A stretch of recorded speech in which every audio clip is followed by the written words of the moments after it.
But he was there when it came down to the money and what it would cost him.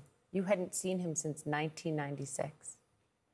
I hadn't seen him since he assaulted me in the dressing room. And preparing to see him was terrifying. The days leading up, as Robbie brought me around stronger and stronger, it was so, I hadn't slept, I hadn't eaten, I couldn't think, I lost my language when she was trying to prepare me to go to do testimony in front of Donald Trump. And then when we were in the courtroom and Robbie went to the lectern, she said, "Good morning, Eugene. Please state your name and spell it for the jury, for the court." And there he was, and he was nothing. He just no power. He was zero. That was, I was flabbergasted. And from then we just sailed through. She brought me in. She said, "Say your name." And I just looked at Robbie, saw he was nothing, and it came out from there. Did you make eye contact with him? Many times. And what was that like? He's an emperor without clothes. It's like looking at nothing. It was like nothing. Were you surprised by that? Because the environment, no, I can imagine, but the environment, not just from what you went through, but also the environment in that courtroom was a very different, very volatile, very heated environment in terms of both Donald Trump's attorney and Donald Trump. For it to end up like that, were you surprised? Yes, yes, I had been prepared for the worst force, you know, on the earth today, the most powerful, the most effective, the most money, the richest, the most, you know. And there he is, he's nothing.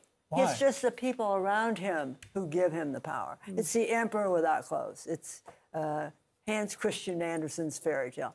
You know, people just gave him clothes when he wasn't wearing any. Remember the fairy tale? So that's Donald Trump.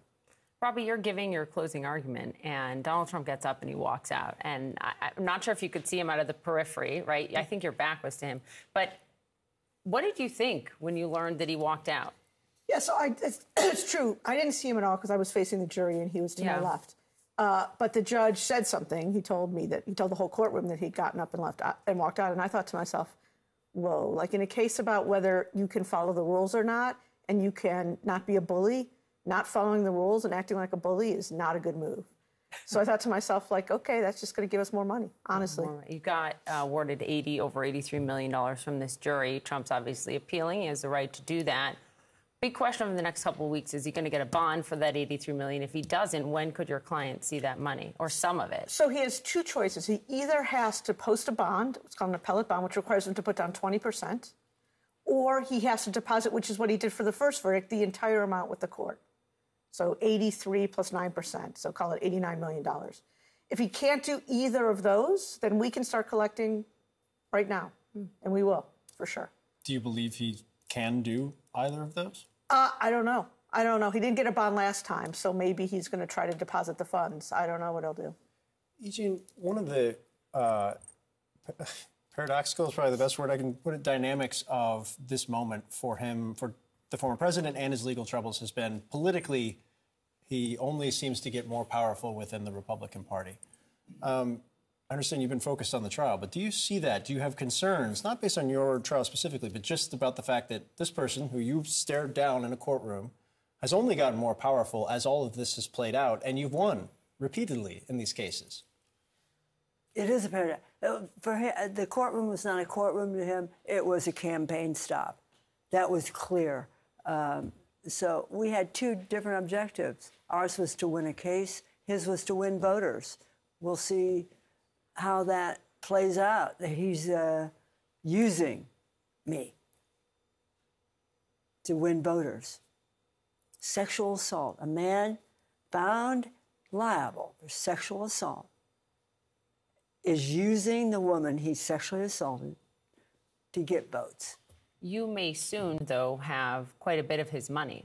And I wonder how you plan to use that. Oh, it's inspiring. We talk about it a lot. We're going to do good with that money. We're going to do... Mary Trump has suggested we turn Trump Tower into an animal sanctuary, for instance. A joke. That was a joke, Poppy. No, but we're inspired to do not waste a penny of this. And we have some good ideas that we're working on. Specifically aimed at what would oppose Trump? Donald Trump hates women. Remember the New York Magazine, the famous quote when they said, Donald, what do you think of women? He said, women, they're not worth a piece of crap. Remember that quote?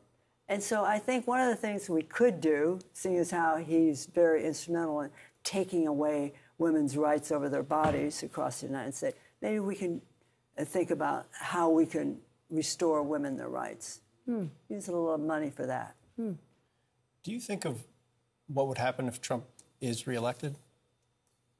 Oh, please. I can't think of that. I can't think of that. I don't think it's going to happen. And Robbie particularly. Tell them, Robbie, why you don't think that's possible. I just think it's what you saw in the jury, in the courtroom from the jury, that when people are really confronted with the facts, when the rules apply, people see the truth about Donald Trump. And this isn't the first trial. He's got a lot of trials coming up before that election, and it's going to happen to him over and over and over again. And I don't think he has enough Americans who are willing to buy what he says in MAGA rallies to elect him president. At least that's what I hope. I want to ask you, Robbie, about how Trump's going to appeal this. We have a big clue from what his attorney, Alina Habba, said. You had asked Judge Kaplan, just for some background here, to block the court or Trump's team from being able to present legal arguments about the jury's rejection of the rape claim. They found him liable for sexual abuse. I want to be very clear on that, and defamation. Alina Habba thinks there's a big chance for them on appeal because of what Judge Kaplan ordered here. Let's listen to her, and then I want to give you a chance to respond. Here she was.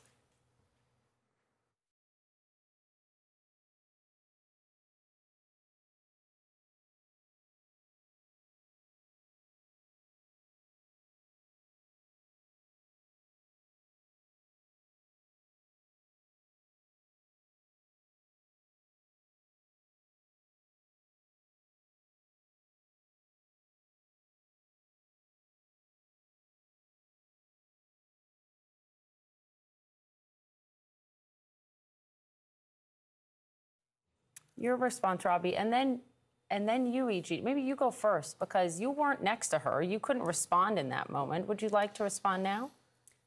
Alina Habba is gloriously talented. She's very skilled. She has ludicrous confidence. And when you hear her speak, we understand that most of what she just said was entirely made up, entirely untrue. Yeah, I understand that that's what she's saying because that's all she has to say. But Judge Kaplan, no relation, is one of the most respected judges in New York City. All his rulings were completely appropriate. The rules are the rules. He followed the rules, and now Donald Trump and Ms. Habba are going to have to follow the rules, and that's what the appellate court's going to say as well. After the former president's win in Iowa, he gave this speech where he was very generous and unifying, and people, for some bizarre reason afterwards, were like, this is the new Trump. And then New Hampshire happened. He had a very different way of operating. After this victory for you all, he has not mentioned your name. He has not said much at all about the case. I'm wondering, is this going to be another one of those things where he does it for 3 days and then reverts back to form? Or is there a legal, when you're looking at this as a lawyer or as somebody who's been involved in this case, you say, there's a very real reason why that individual will not be talking about this ever again? Yeah, I mean, he's clearly being told not to talk about it, and he's concerned that if he keeps talking about it, he's going to have to pay even more money than he's already been ordered to pay. Valid concern. Right, but as the judge noted in the middle of the trial, at times he can't control himself. I mean, the judge said that to him, sir, you appear to be unable to control yourself.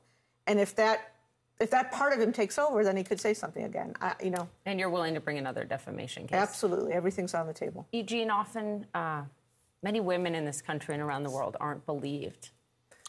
And a jury of your peers believed you. Yes. And awarded you for that pain that you have endured, and then the defamation on top of it. What is your message to other women who are not believed, who don't have the platform you have? Well, this is why this decision bodes well for women across. It came at a time when we needed that positive, we believe you statement. So this win really was for every woman who stood up and been knocked down. Every woman. And Robbie and I are here. We have planted our flag, and we want to turn things around and make sure that women are believed. Robbie, the question that has been rattling through my brain the last couple of weeks, you noted there's going to be other judges that are going to have to deal with the former president in very specific legal cases. You mentioned how Judge Kaplan operated. He was in on the game. Like, he would call it and say, I know you want to get kicked out. I know what you're trying to do here. Do you think, is that the model other judges should follow? What did you learn about what future judges are going to have to face here? So my understanding is that all the judges, certainly all the federal judges in this country, were looking very closely at what Judge Kaplan did, and that there was a lot of talk among the judges about what he was doing day to day. They are following it very closely. They are going to follow what he did. They're going to learn lessons from what he did. And in federal court, at least, and maybe even in the case in Atlanta, they are going to copy what Judge Kaplan did, and they are going to control his behavior, for sure. True that you and the jury smiled at one another? That jury, nobody could read that jury. They were so responsible with their job, making the right and listening to the evidence. They didn't even look at the attorneys. They took notes, and they were just absolutely focused. So we had no idea, none, what the response would be. And as they filed out, we got to exchange some smiles. E. Jean Carroll, Robbie Kaplan, thank you. Thank you so much. Thank you.